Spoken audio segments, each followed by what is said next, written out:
Argentina জাতীয় দলের ডাক পেয়েছেন নতুন একজন ডিফেন্ডার, হুবহু যেন ক্রিস্টিয়ান রোমেরোর কার্বন কপি।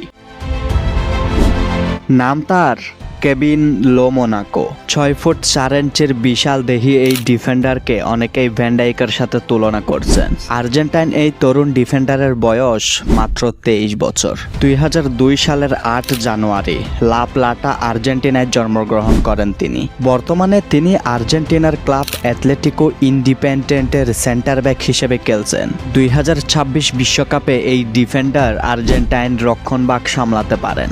জাতীয় দলে এই প্রথমবারের মতো ডাক পেয়েছেন কেভিন লো মোনাকো।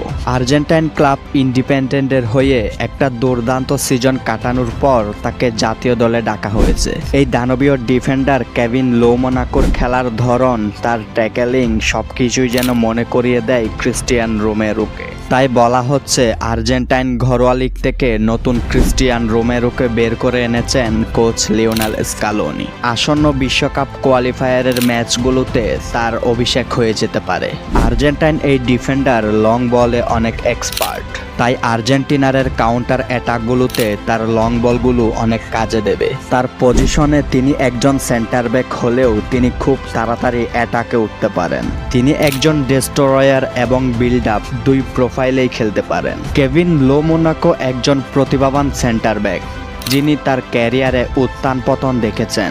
যদিও তিনি একটি বড় ম্যাচ ফিক্সিং কেলেঙ্কারিতে জড়িয়ে পড়েছিলেন, তবে তিনি তার ভুল স্বীকার করেছেন এবং তার ক্যারিয়ার পুনরুদ্ধারের চেষ্টা করছেন।